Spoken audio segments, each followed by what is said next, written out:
السلام علیکم ورحمۃ اللہ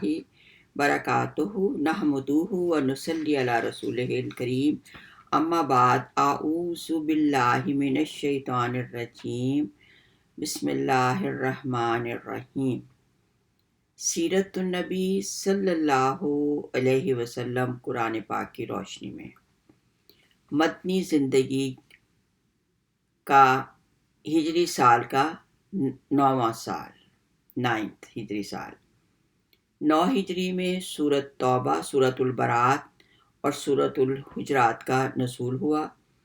سورۃ البراۃ میں غزوہ تبوک کے بارے میں بہت سی آیات نازل ہوئیں، کچھ آیات روانگی سے قبل، کچھ روانگی کے بعد، کچھ آیات دوران سفر اور کچھ آیات مدینہ سے واپسی پر نازل ہوئیں۔ ان آیات میں غزوے کے حالات ذکر کیے گئے، منافقین کی حقیقت بیان کی گئی اور مخلص مجاہدین کی فضیلت بیان کی گئی۔ اس کے 9 ہجری کا اہم واقعات غزوہ تبوک اور پہلا اسلامی حج حضرت ابوبکر کی قیادت میں۔ کیسر روم نے مسلمانوں کو سزا دینے کے لیے بہت بڑی تیاریاں کی۔ عرب کی سردار فوجیں بھی جو تھے وہ اپنی فوجیں جمع کرنے لگے۔ آپ صلی اللہ علیہ وسلم ہر اس بات سے باخبر رہتے جس کا مسلمانوں پر اور اسلام پر اثر پڑتا۔ عمر مبارک آپ کی 61 سال ہے۔ اس عمر میں لوگ آرام کرتے ہیں، لیکن آپ صلی اللہ علیہ وآلہ وسلم نے دین کی حفاظت کے لیے آخری عمر تک مشقتیں برداشت کیں تاکہ دین ہم تک پہنچ سکے۔ سپر پاور سے مقابلہ تھا، گرمی کا موسم تھا، دور کا سفر تھا، وسائل بہت کم تھے، کھجور کی فصل تیار ہو چکی تھی۔ اس جنگ میں صحابہ کرام رضوان اللہ اجمعین نے ایک دوسرے سے بڑھ کر اپنا مال جو تھا وہ اللہ کی راہ میں دیا۔ حضرت ابوبکر صدیق اکبر نے اپنے گھر کا سارا سامان آپ کی خدمت میں لا کر پیش کر دیا۔ آپ نے پوچھا، اے ابوبکر گھر کیا چھوڑ کر آئے ہو؟ کہا، یا رسول اللہ، اللہ اور اس کے رسول کو چھوڑ آیا ہوں۔ اور ایک بار آپ مسجد نبوی میں تشریف لاتے ہیں تو آپ کے جسم، آپ کے ابا پہ کانٹے لگے ہوئے تھے، آپ کی آنکھوں سے آنسو جاری ہو گئے اور کہا کہ اے ابوبکر، میں سب کے احسان اتار چکا لیکن تیرا احسان میں نہیں اتار چکا، اللہ تجھے میرے ساتھ احسانات کے بدلہ جو ہے وہ اللہ دے گا۔ حضرت عمر رضی اللہ تعالیٰ عنہ نے بھی آدھا مال خیرات کیا۔ حضرت عثمان نے بھی بہت سارا سامان جو تھا وہ اس جنگ کے لیے نبی کریم صلی اللہ علیہ وسلم کی خدمت میں پیش کیا۔ رجب 9 ہجری کو رسول اللہ صلی اللہ علیہ وآلہ وسلم 30,000 کی فوج لے کر روانہ ہوئے۔ رسول اللہ صلی اللہ علیہ وسلم کی آمد کی خبر سن کر رومی قیادت کی ہمت نہ ہوئی کہ آپ سے مقابلہ کرتے، اس لیے انہوں نے حضور صلی اللہ علیہ وسلم کی خدمت میں آ کر اطاعت قبول کر لی اور یہ جنگ بغیر لڑے جو تھی آپ نے فتح کر لی۔ اس کا نتیجہ یہ ہوا کہ رومیوں اور روم کے قریب عیسائیوں پر مسلمانوں کی طاقت کا اور زیادہ روپ بیٹھ گیا۔ صلح حدیبیہ کے بعد تبلیغ کے مواقع جو تھے وہ بہت بڑھ گئے تھے۔ فتح مکہ کے بعد کئی قبیلوں کے وفد آئے اور انہوں نے اسلام قبول کیا۔ غزوہ تبوک کے بعد یہ رفتار اور بھی زیادہ بڑھ گئی۔ صلح حدیبیہ پر مسلمانوں کی تعداد 1400 تھی، فتح مکہ پر 10,000، غزوہ تبوک پر 30,000 اور الحمدللہ حجۃ الوداع پہ 1,24,000 مسلمان جو تھے وہ نبی کریم صلی اللہ علیہ وسلم کے ساتھ تھے۔ مکہ سے یمن کے علاقے نجران میں 73 گاؤں تھے، جن میں 1,00,000 سے زیادہ جنگجو مرد اس میں موجود تھے۔ یہ سب عیسائی مذہب کے ماننے والے تھے۔ ان کے وفود آپ کی خدمت میں آئے اور آپ کی ماتحتی میں رہنا انہوں نے قبول کیا۔ آپ نے ان پر جزیہ مقرر کیا اور ایک معاہدہ کیا، اور اس کے بعد یہ سب لوگ جو تھے وہ مسلمان ہونا شروع ہو گئے۔ ابو بکر رضی اللہ تعالیٰ عنہ کی قیادت میں حج مبارک سن 9 ہجری میں رسول اللہ صلی اللہ علیہ وسلم نے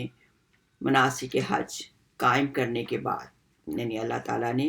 حج کے طریقے جو تھے وہ بتا دیے گئے تھے، تو آپ نے حضرت ابوبکر صدیق رضی اللہ تعالیٰ عنہ کو 300 صحابہ کے ساتھ امیر الحج بنا کر روانہ کیا۔ حضرت ابوبکر کی روانگی کے بعد سورۃ البرات کی آیات کا نزول ہوا، جس میں معاہدہ توڑنے والوں کے سلسلوں میں رہنمائی دی گئی تھی۔ جو پیغام مخالفین اسلام کے لیے تھا، صحابہ کرام رضوان اللہ اجمعین تک کہا کہ یا رسول اللہ، یہ پیغام حضرت ابوبکر کو بھی پہنچا دیا جائے، لیکن آپ صلی اللہ علیہ وسلم نے فرمایا اس اہم اعلان کو میری ہی گھر والے کا کوئی آدمی جو ہے وہ کرے گا۔ چنانچہ نبی کریم صلی اللہ علیہ وسلم نے اس خدمت کے لیے حضرت علی علیہ السلام کو مامور کیا اور اپنی ناقہ پر سوار کر کے ان کو امیر الحج کی طرف روانہ کیا۔ راستے میں قافلہ حج سے ملے، اور تو صدیق اکبر جو تھے آپ کی اونٹنی سے پہچان گئے کہ نبی کریم صلی اللہ علیہ وسلم نے انہیں بھیجا ہے، تو آپ نے ان سے پوچھا کہ آپ امیر قافلہ کی حیثیت سے بھیجے گئے ہیں یا مامور کی حیثیت سے؟ انہوں نے جواب دیا مامور کی حیثیت سے، یعنی حج کا سارا پروگرام آپ کی امارت کے تحت ہوگا، میرا کام صرف رسول اللہ صلی اللہ علیہ وآلہ وسلم کی طرف سے سورۃ برات کا پیغام لوگوں کو پہنچانا ہے۔ یہ پہلا موقع تھا کہ عبادات حج اصل سنت ابراہیمی کے مطابق ہوا، اور انہیں بتایا گیا، قرآن کی آیات جو تھی وہ نازل ہو چکی تھی حج کے بارے میں، تو بتایا گیا، وہ آیات پڑھی گئی، الحج اشہر معلومات فمن فرد فیہن الحج فلا رفث ولا فسوق ولا جدال فی الحج وما تفعلوا من خیر یعلمہ اللہ وتزودوا فإن خیر الزاد التقوی واتقون یا اولی الالباب، یعنی حج کے جو دن ہیں وہ مقرر ہیں اور معلوم ہے، اور وہ یہ ہیں شوال، ذوالقعدہ، ذی الحجہ کے 10 دن، لیکن یہ صرف مخصوص دنوں میں، حج جو ہے وہ مخصوص دنوں میں ہوتا ہے۔ صحیح بخاری اور صحیح مسلم کی حدیث ہے کہ جس نے حج کیا فلا رفث ولا جدال ولا فسق ولا جدال، وہ گناہوں سے اس طرح پاک ہو جاتا ہے جیسے جس دن اس کی ماں نے اس کو جنا تھا۔ وَتَزَوَّدُوهُ، لوگ بغیر زیادہ راہ لیے جو تھے وہ سفر کرتے تھے اور پھر وہاں جا کر لوگوں سے مانگتے تھے، اور یہ کہتے تھے کہ ہمارا تو اللہ پر توکل ہے، اللہ کے گھر آئے ہیں، اللہ ہمیں کھلائے گا بھی پلائے گا بھی۔ تو اللہ نے توکل کے اس مفہوم کو غلط قرار دیا اور کہا وَتَزَوَّدُوهُ، اور سادے راہ لینے کی تاکید کی گئی، یعنی سفر پہ جانے حج کرنے کے لیے اپنا سامان اپنے ساتھ ضرور لے کر جائیں۔ 9 ذی الحجہ کو زوال آفتاب سے غروب شمس تک میدان عرفات میں وقوف ہی حج ہے۔ یہاں مغرب کی نماز نہیں پڑھنی، بلکہ مزدلفہ میں مغرب کی 3 رکعت، عشاء 2 رکعت قصر جمع کر کے 1 اذان اور 2 اقامت کے ساتھ پڑھی جائیں گی۔ فَإِذَا أَفَضْتُم مِّنْ عَرَفَاتٍ فاذكروا اللَّهَ عِندَ الْمَشْعَرِ الْحَرَامِ، مزدلفہ ہی کو مشعر الحرام کہا گیا کیونکہ یہ حرم کے اندر ہے، اور یہاں پر ذکر الہی کی تاکید ہے، اور یہاں پہ رات جو ہے وہ گزارنی ہوتی ہے اللہ کے ذکر اور عبادت میں۔ فجر کی نماز اندھیرے میں یعنی اول وقت پڑھی جائے، اور پھر صبح ہونے تک ذکر الہی میں مصروف رہے، اور صبح فجر کی ہوتے ہی اور مینا کے لیے روانہ ہو جائیں۔ عرفات جانا وہاں سے وقوف کرنے کے بعد واپس آنا ضروری ہے۔ قریش مکہ عرفات تک نہیں جاتے تھے بلکہ مزدلفہ ہی سے واپس لوٹ آتے تھے۔ عرفات چونکہ حرم سے باہر ہے اس لیے قریش مکہ عرفات تک نہیں جاتے تھے۔ عرب کے لوگ تو اللہ تعالیٰ نے کہا ثم افیدوا من حیث افاض الناس واستغفروا اللہ ان اللہ غفور رحیم، یعنی عرفات سے پہلے نہیں جاتے تھے لیکن اب آپ نے عرفات، حج جو ہے وہ وقوف عرفات ہے۔ پھر عرب کے لوگ حج سے فراغت کے بعد مقام منی پہ جو تھے وہ میلہ لگاتے تھے اور آباء و اجداد کے کارناموں کا ذکر کرتے تھے۔ مسلمانوں کو حکم دیا جا رہا ہے کہ تم 10 ذی الحجہ کو کنکریاں مارنے، قربانی کرنے، سر منڈوانے، طواف کعبہ کرنے، صفا مروہ کی سعی کر کے اس کے بعد جو 3 دن آپ کو ملتے ہیں وہ منی میں قیام کرنا ہے۔ وَاذْكُرُوا اللَّهَ فِي أَيَّامٍ مَّعْدُودَاتٍ، ان دنوں میں اللہ کا ذکر کرو جیسے جاہلیت میں تم اپنے آباء و اجداد کا ذکر کیا کرتے۔ 7 چکروں میں لوگ جو ہیں وہ الگ الگ دعا پڑھتے ہیں، ان کے بجائے طواف کے وقت جو ہے وہ اللہ کی وحدانیت کا اقرار، لا الہ الا اللہ وحدہ لا شریک لہ لہ الملک و لہ الحمد یحیی و یمیت وہو علی کل شیء قدیر، خشوع اور خضوع کے ساتھ اللہ کی وحدانیت کا اقرار کرنا، اس کی نشانیوں کو یاد کرنا، اور رکن یمانی اور حجر اسود کے درمیان ربنا آتنا فی الدنیا حسنۃ وفی الآخرۃ حسنۃ وقنا عذاب النار، اور پیارے نبی صلی اللہ علیہ وسلم کی یہ دعا ہے، اور آپ کو یہ دعا بہت پیاری ہے دعا ہے، اور اس کا پڑھنا، کثرت سے پڑھنا آپ کے لیے دنیا اور آخرت کی کہ بھلائیاں جو ہیں وہ لکھ دی جاتی ہیں۔ ایام تشریق سے مراد 11، 12 اور 13 ذی الحجہ یعنی 3 دن جو منی میں قیام کرتے ہیں، ان میں ذکر الہی بآواز بلند تکبیرات مسنون ہیں اور مختلف تکبیرات ہیں، اللہ اکبر اللہ اکبر اللہ اکبر، لا الہ الا اللہ واللہ اکبر وللہ الحمد، اور یعنی حدیث میں مختلف تکبیرات دی گئی ہیں جیسے الحمدللہ کبیرہ، سبحان اللہ بکرۃ و اصیلا، اللہ اکبر کبیرہ والحمدللہ کثیرہ وسبحان اللہ بکرۃ و اصیلا۔ کنکریاں مارتے وقت ہر کنکری کے ساتھ تکبیر پڑھنی مسنون ہے۔ فمن تعجل فی یومن فلا اثم علیہ، یعنی 3 دن کنکریاں منی میں 3 دن کا قیام جو ہے وہ مسنون ہے، مگر جو 2 دن کے بعد واپس آ جائے فلا اثم علیہ، قرآن نے لیکن ساتھ ہی لکھ دیا واتقوا اللہ واعلموا